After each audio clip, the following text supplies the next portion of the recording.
ಬನ್ನಿ ಬಿಸಿ ಬಿಸಿ ಉತ್ತಪ್ಪ ತಿನ್ನೋನು. ಇವತ್ತು ಸಂಡೇ ಇದೆ. ಸಂಡೇ ಸ್ಪೆಷಲ್ ನಮ್ಮ ಮನೆಯಲ್ಲಿ ಡೋಸಾ ಇರುತ್ತೆ. ಡೋಸಾ ತಿಂದು ಆಯಿತು. ಮಧ್ಯಾಹ್ನ ಊಟದಲ್ಲಿ ನಾವು ಉತ್ತಪ್ಪ ತಿಂತೀವಿ. ಅನ್ನ ಸಾಂಬಾರು ಮಾಡಿಟ್ಟಿದ್ದೇನೆ. ಬಟ್ ಡೋಸಾ ಉತ್ತಪ್ಪ ಇದ್ರೆ ಯಾರಂತ ಅನ್ನ ಸಾರ ತಿನ್ನೋದಲ್ವಾ, ಅದಕ್ಕೆ ನಾವು ಮತ್ತೆ ಉತ್ತಪ್ಪ ಮಾಡ್ಕೊಂಡೇವಿ. ಮಧ್ಯಾಹ್ನ ಯಾವಾಗೂ ನಮ್ಮ ಮನೆಯಾಗಡೆ ಡೋಸಾ ಇದ್ದಾಗ ಉತ್ತಪ್ಪನ ಮಾಡ್ತೀವಿ ನಾವು. ನೋಡ್ಬೋದ್ರಿ, ಇದು ನಮ್ಮ ಪರಿ ನೋಡ್ರಿ. ಪರಿ ನಮ್ಮ ಪರಿ ಅದಲ್ಲ, ಇಷ್ಟಿಷ್ಟು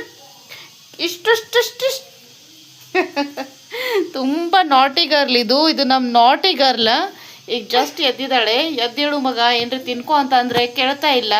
ವಿಡಿಯೋ ಸ್ಟಾರ್ಟ್ ಮಾಡ್ರೆ ತುಂಬ ಆ್ಯಕ್ಟಿವ್ ಆಗಿಬಿಡ್ತಾಳೆ. ನನಗೆ ಕೊಡು, ನಾನೇ ಮಾತಾಡ್ತೀನಿ ಅಂತ ಮೊಬೈಲ್ ಕಸದ್ ಬಿಡ್ತಾಳೆ. ಹಿಂಗೆ ಮಾಡ್ದು ನೋಡಿ. ಉತ್ತಪ್ಪ ಎಷ್ಟು ಚೆನ್ನಾಗಿ ಕಾಣ್ತಾ ಇದೆ. ಆಹಾ, ತುಂಬ ಘಮಾಟ ಬರ್ತಾ ಇದೆ. ಬನ್ನಿ ನೀವು ಬಿಸಿ ಬಿಸಿ ಉತ್ತಪ್ಪ ತಿನ್ನೋನು. ಹಾಗೆ ಕಾಫಿ ಮಾಡ್ಕೊಂಡ್ಬಿಟ್ಟೇವಿ. ಈಗ ನಾನು ಕಾಫಿ ಜಾಸ್ತಿ ಮಾಡ್ಕೊಂಡ್ಬಿಟ್ಟೆ, ಯಾಕಂದ್ರೆ ನಂಗೆ ಕಾಫಿ ತುಂಬ ಇಷ್ಟ. ಟೀ ಕಡಿಮೆ ಮಾಡಿದ್ದೀನಿ, ಕಾಫಿ ಜಾಸ್ತಿ ಮಾಡಿಬಿಟ್ಟೇರಿ. ಎಲ್ಲ ಬಿಡಬೇಕು, ಟ್ರೈ ಮಾಡ್ತಾ ಇದ್ದೀನಿ, ಬಟ್ ಬಿಡಕ್ಕೆ ಆಗ್ತಾ ಇಲ್ಲ. ಹಾಗೂ ಈಗ ಸ್ವಲ್ಪ ಚಳಿ ಕೂಡ ಇದೆ ಅಲ್ವಾ, ಬೆಂಗಳೂರಲ್ಲಿ ತುಂಬ ಚಳಿ ಇದೆ, ಸ್ವಲ್ಪ ಮಳೆ ಇದೆ. ಹಾಗಾಗಿ ಓಕೆ ನಡೆಯುತ್ತೆ, ಇನ್ನು ಸ್ವಲ್ಪ ದಿವಸ ಬಿಟ್ಟಕ್ಕೆ ಬಿಡೋನು ಅಂತ ಸುಮ್ಮ ಕುಡಿತಾ ಇದ್ದೇನೆ. ಆಯಿತು, ಬನ್ನಿ ಮಸ್ತ್ ಉತ್ತಪ್ಪ ತಿನ್ನೋನು ಬಿಸಿ ಬಿಸಿ.